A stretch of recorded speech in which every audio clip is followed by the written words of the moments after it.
18তম তলায় এসে লিফটের দরজা খুলতে দেখা গেল এক অশুভ আত্মাকে। গার্ড ভয়ে লিফট চেপে দরজা বন্ধ করে দিল। পরবর্তী মুহূর্তে অন্য তলায় এসেও সেম ঘটনা। গার্ড প্রতিটা তলার লিফট খোলা মাত্রে আলাদা আলাদা আত্মা দেখে ভয়ে কাঁপতে থাকে। অবশেষে আবারও 18 তলায় এসে দরজা খুলতেই গার্ড আর কাউকেই দেখতে পায় না। বাহিরে উকি মেরে একটু স্বস্তির নিঃশ্বাস নিয়ে লিফটে ঢুকতে যাচ্ছে, তখন পিছন থেকে একটা আত্মা তার কাঁধে ধরে। পরে আর তাকে খুঁজে পাওয়া যায়নি। এসব নিয়ে দুই গার্ড কথা বলছিল, আর তখনই ম্যানেজারের সাথে নতুন গার্ড চাকরিতে যোগ দিতে আসে। সে তার অসুস্থ দাদির চিকিৎসার জন্য 6 মাসের অগ্রিম বেতন চাইল। ম্যানেজার তখন সুযোগ নিয়ে তাকে 18 নম্বর তলায় রাতের ডিউটি করতে বলল। সে সঙ্গে সঙ্গে রাজি হয়ে গেল। কেউ কেউ বলেছিল টহলের সময় কান্নার শব্দ শোনা যায়, যা মানুষকে ভয় পাইয়ে দেয়। তবুও সে রাজি, কারণ তার টাকার খুব প্রয়োজন ছিল। ম্যানেজার দ্রুত তার অগ্রিম বেতনের ব্যবস্থা করে দিল। কিন্তু যাওয়ার আগে ম্যানেজার তাকে 3টি ভয়ঙ্কর শর্ত মানতে বলল। প্রথমত, রাত 12টার পর টহল দেওয়ার সময় লিফটে উঠলেও কোথাও নামা যাবে না। বিশেষ করে উত্তর দিকের 18 তলার 18 নম্বর বিল্ডিং এ ঢোকা যাবে না, কারণ সেখানে সিসিটিভি নষ্ট। দ্বিতীয়ত, যাই শোনো না কেন, বিশেষ করে কোনো নারীর কণ্ঠ থেমে থাকবে না, সরাসরি নিরাপত্তা কক্ষে ফিরে যাবে। তৃতীয়ত, যাই দেখো না কেন,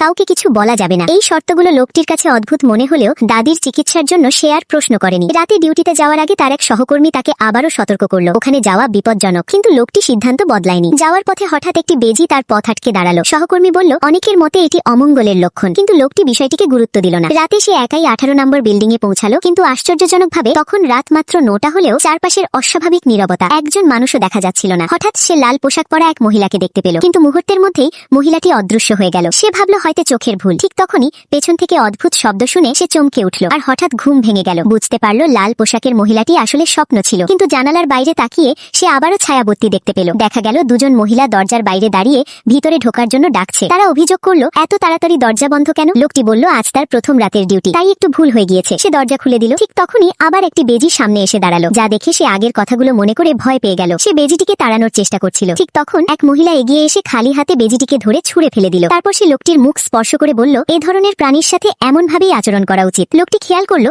মহিলার হাত অস্বাভাবিক ঠান্ডা। মহিলা বলল, তার শরীর সব সময় ঠান্ডা থাকে। এমনকি ইঙ্গিতপূর্ণভাবে বলল সে চাইলে লোকটি তার হাত গরম করে দিতে পারে। লোকটি অস্বস্তি বোধ করলো আর দ্রুত টহলে চলে গেল। কিন্তু কিছুক্ষণ পর সে আবার সেই দুই মহিলাকে 18 নম্বর বিল্ডিং এর সামনে দেখতে পেল। তারা বলল তারা এখানেই থাকে, 18 নম্বর বিল্ডিং এর 18 তলায়। তখনই লোকটির মনে পড়ল, এখানে ঘটনার পর সব বাসিন্দা তো চলে গেছে। ঠিক তখনই এক মহিলা হঠাৎ পা মুচকে ফেলে। তারা লোকটিকে অনুরোধ করলো তাকে 18 তলায় পৌঁছে দিতে। লোকটি একটু দ্বিধায় পড়ে গেল। ঠিক তখনই তার মনে পড়ল ম্যানেজারের সতর্কবার্তা, নারীর কণ্ঠ শুনলেও থামা যাবে না। সে তখনই বুঝল এখানেই হয়তো তার জন্য কোনো ভয়ঙ্কর কিছু অপেক্ষা করছে।